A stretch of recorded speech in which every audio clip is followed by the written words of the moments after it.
Today's topic conservation law of physics. तो आज के दिन में हम बात करेंगे कंजर्वेशन लॉ ऑफ फिज़िक्स के बारे में।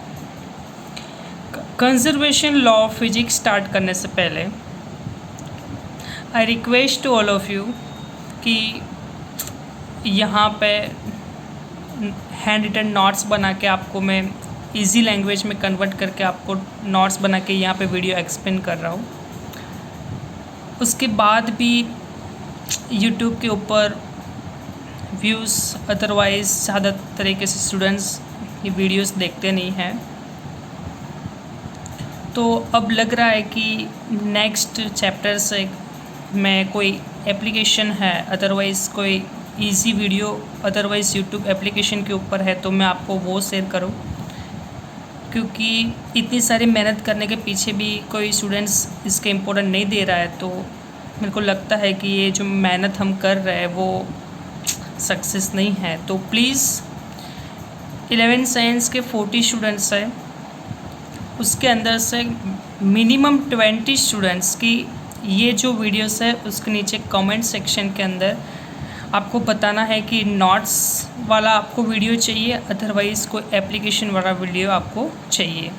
बहुत सारी एप्लीकेशन है, वहाँ पे भी इजी एक्सप्लेनेशन है और मैं भी यहाँ पे आपको इजी कन्वर्ट करके आपको दे रहा हूँ। तो आपके पास 2 ऑप्शन है, तो प्लीज़ कमेंट सेक्शन के अंदर आप बताइए कि आपको नोट्स का वीडियो चाहिए और एप्लीकेशन का।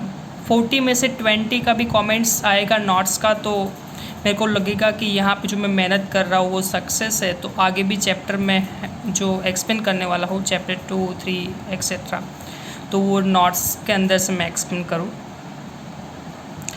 तो ये चीज़ ध्यान रखना और याद करके ज़रूर कमेंट कर देना। आप इंस्टाग्राम, व्हाट्सएप और अदर यूट्यूब चैनल पे आप कमेंट करते हो, तो यहाँ पे भी एक कमेंट कर दीजिए तो मेरे को भी पता चले कि हाँ स्टूडेंट्स इंटरेस्टेड है कि नहीं। तो let's start conservation law of physics. तो सिमिलर हमने जो डिफरेंट टाइप ऑफ फोर्स देखा था उसके अंदर भी 4 अलग अलग टाइप के फोर्स थे और यहाँ पे भी 4 अलग अलग टाइप के कंजर्वेशन लॉ है। तो फर्स्ट ऑफ ऑल जब हम फोर्स पढ़ रहे थे वहाँ पे मैंने आपको बताया हुआ था कंजर्वेटिव वर्ड वहाँ पे यूज़ हो रहा था। तो कंजर्वेटिव का मतलब मैंने बताया हुआ था कि अपरिवर्तनशील, जिसके अंदर कोई परिवर्तन होने वाला है नहीं, कोई चेंज नहीं होने वाला है, उसको हम बोलते हैं कंजर्वेटिव। उसके बाद मैंने स्टूडेंट्स का भी एग्जांपल दिया था कि कोई भी स्टूडेंट्स है ऐसा कि उसको कितना भी मारो, होमवर्क दो, क्लास के बाहर भेज दो, तो भी वो चेंज होने वाला नहीं है, तो वो बोलते हैं कंजर्वेटिव, अपरिवर्तनशील। तो यहाँ पे different type of conservation law पढ़ना है। कंजर्वेशन का मतलब और कंजर्वेटिव का मतलब दोनों का सिमिलर मतलब है, उसका भी मतलब है चेंज नहीं होना। तो फर्स्ट लॉ है law of conservation of energy. First law कौन सा है? Law of conservation of energy. Second है law of conservation of electric charge. Third है law of conservation of linear momentum and fourth है law of conservation of angular momentum. तो यहाँ पे हम energy, electric charge, linear momentum and angular momentum का conservation law हमें यहाँ पे पढ़ना है। तो फर्स्ट हम देखते हैं law of conservation of energy. ये 11th के हर एक चैप्टर में और इसके बाद 12th साइंस के अंदर भी ये लॉ यूज़फुल है। उसका मतलब बहुत ही ईजी है, आपको आराम से याद रह जाएगा। तो law of conservation of energy, the amount of total energy in the universe remains constant. क्या उसका मतलब कि यूनिवर्स के अंदर जितनी भी एनर्जी है वो रिमेनिंग कांस्टेंट है, कि वो चेंज होती नहीं है।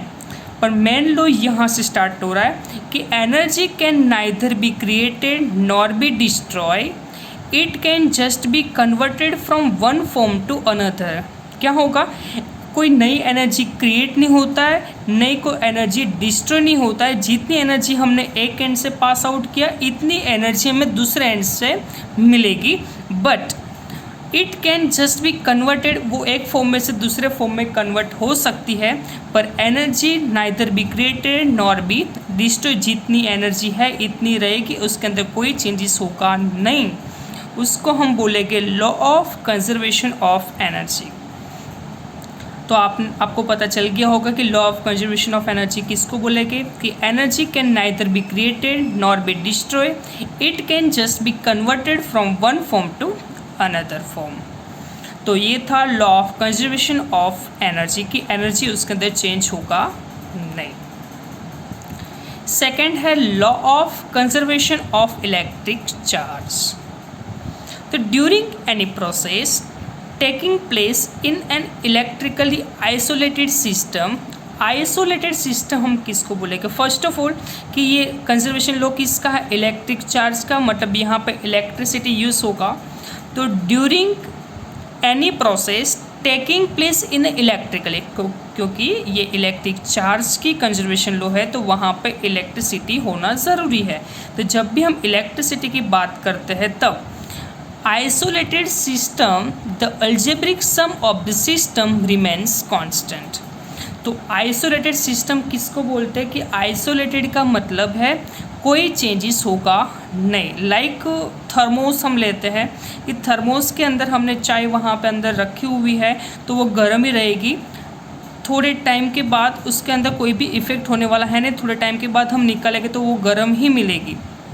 पर अभी रियल एग्जाम्पल आप उसके अंदर बीच में मत लाना कि थोड़े टाइम के बाद सर चाय तो ठंडी हो ही जाती है। हाँ वो नेचुरली है, पर मैं एग्जाम्पल बता रहा हूँ कि आइसोलेटेड का मतलब क्या होता है कि आइसोलेटेड का मतलब उसके अंदर कोई भी चीज़ होगा वो सेफ़ होगा, उसके अंदर कोई चेंजेस होगा नहीं। जस्ट मैं आपको एग्जाम्पल बता रहा हूँ कि आपके घर की जो 4 वॉल है वो आइसोलेटेड वॉल है, आपके जो घर है उसके अंदर 4 वॉल है वो आइसोलेटेड ब्रिक से बना हुआ है। उसके अंदर आप 4 AC लगा दो, यहाँ पे एक AC, यहाँ पे और यहाँ पे एक AC, और बाहर का टेम्परेचर आप कोई भी इंक्रीज़ कर दो कि कोई भी आग जलाओ, कुछ भी करो, बाहर का टेम्परेचर यहाँ से कन्वर्ट करो। अंदर 4 AC चालू है तो आपको पता है कि अंदर का टेम्परेचर तो एकदम कूल डाउन हो जाएगा। बाहर से आप आग जला रहे हो मतलब वहाँ पे हीट ट्रांसफ़र कर रहे हो, तो क्या अंदर का टेम्परेचर चेंज होगा? नहीं होगा। क्यों? क्योंकि ये घर की जो वॉल है वो आइसोलेटेड ब्रिक से बना हुआ है, मतलब अंदर की साइड कोई इफ़ेक्ट होगा नहीं। अंदर तो कूलिंग इफ़ेक्ट कंटिन्यूसली जनरेट होती रहेगी, बाहर से हम कितनी भी हीट सप्लाई कर दे उसके ऊपर कोई इफ़ेक्ट होगा नहीं।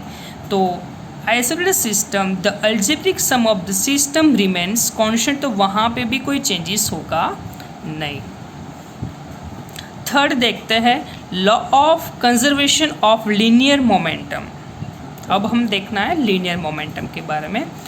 It is resultant external force on a system is zero, the total linear momentum of the system remaining constant. मतलब सिंपल है कि आपने साइकिल अपनी जगह पे पार्क करवा दिया है, उसके बाद जब तक हम उसको नहीं चलाएंगे, उसके ऊपर कोई भी फोर्स नहीं लगाए, तब तक वो वहाँ पे ही खड़ी रहेगी, उसकी मोमेंट के अंदर कोई चेंजेस आएगा नहीं। तो यहाँ पे वही बता रहे हैं कि it is the resultant external force on the system is zero, क्योंकि बाहर से हम कोई फोर्स अप्लाई ही नहीं कर रहे तो वहाँ पे लीनियर मोमेंटम क्या हो जाएगी? कांस्टेंट हो जाएगी। आप लोगों ने न्यूटन्स के लॉ के अंदर भी फर्स्ट लॉ के अंदर पढ़ा हुआ था कि कोई भी चीज़ स्थिर है तो वो स्थिर रहेगी जब तक हम बाहर से कोई फोर्स अप्लाई नहीं करेंगे तब तक। तो यहाँ से एक्सटर्नल फोर्स ज़ीरो है तो लीनियर मोमेंटम पॉसिबल नहीं है, कांस्टेंट ही रहेगी। साइकिल आपने पार्क किया है तो वहीं पे रहेगी जब तक उसके ऊपर फोर्स लगाएंगे तब तक। तो ये बात थी law of conservation of linear momentum की। लास्ट हम देखते हैं law of conservation of angular momentum. ये लीनियर मोमेंटम थी तो वो स्ट्रेट लाइन पे होती है। एंगुलर का मतलब होता है वो राउंड सर्कुलर पाथ पे होती है। लीनियर मतलब स्ट्रेट, एंगुलर मतलब सर्कुलर पाथ। तो it is resultant external torque. यहाँ पे रिजल्टेंट एक्सटर्नल क्या था? फोर्स था, पर यहाँ पे सर्कुलर मोशन है तब उसके ऊपर क्या लगेगा? टॉर्क। मैंने अंडरलाइन किया हुआ है कि रिजल्टेंट एक्सटर्नल फोर्स है, तो यहाँ पे resultant external torque acting on the system is zero, बाहर से कोई टॉर्क लगेगा ही नहीं क्योंकि टॉर्क की वैल्यू क्या होगी, zero. The total angular momentum of the system remaining constant, जो बाहर से कोई टॉर्क लगने वाला है ही नहीं, तो पूरी एंगुलर मोमेंटम सिस्टम के लिए क्या हो जाएगी, कांस्टेंट हो जाएगी, उसके अंदर कोई चेंजेस होगा नहीं। तो ये पूरा लो था कंजर्वेशन लो का, मतलब उसके अंदर कोई भी चेंज होगा नहीं, वही आपको यहाँ पे डिस्कस करना था।